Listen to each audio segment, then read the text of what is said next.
திராவிட model ஆட்சி போன 5 வருஷத்தில் பேஸாக நடந்துச்சுன்னு சொல்லி காலரை தூக்கி விட்டு சொல்கிறீங்களோட கொத்தூசுகளா. அதே மாதிரி 70 வருஷத்துக்கு கட்சி 50 வருஷத்துக்கு கட்சின்னு சொல்லி பீத்துறீங்கள. தீய சத்தியும் தீர்ந்து போன சத்தியும். செங்கல்பட்டு மாவட்டத்தில் ஒரு 90 குடும்பங்கள் இருக்கிற ஒரு தெருவுக்கு உங்களால் கரண்ட் போடுறதுக்கு துப்பு இல்லை. 13.18 லட்சம் கோடி கடன் என்ன முடிக்கு வாங்கினீங்க? ஒரு 90 குடும்பங்கள் இருக்கிறாங்கன்னா அங்கே எத்தனை பெண் பிள்ளைகள் ஆண் பசங்க படிப்பாங்க, எத்தனை பேர் இருப்பாங்க?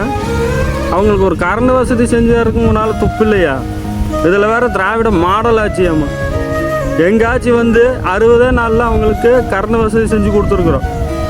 அவங்க எல்லாத்து வீட்லேயும் இப்போ வெளிச்சம் இருக்கும். எத்தனை நாள் இருட்டில் கஷ்டப்படுவாங்க, கொசுக்கடியில் கஷ்டப்பட்டுருப்பாங்க.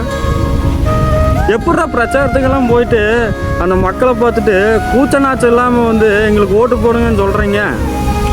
அதுதானே எங்களுக்கு புரிய மாட்டேங்குது. அதே மாதிரி தான் இந்த மூதேவி மக்களால் தேர்ந்தெடுத்த முதலமைச்சரை பார்த்து மூதேவியாமா பொட்டு மாமாவாம்மா. உங்கள் ஒப்பனை போய் சொல்லு பொட்டு மாமா அப்படின்னு.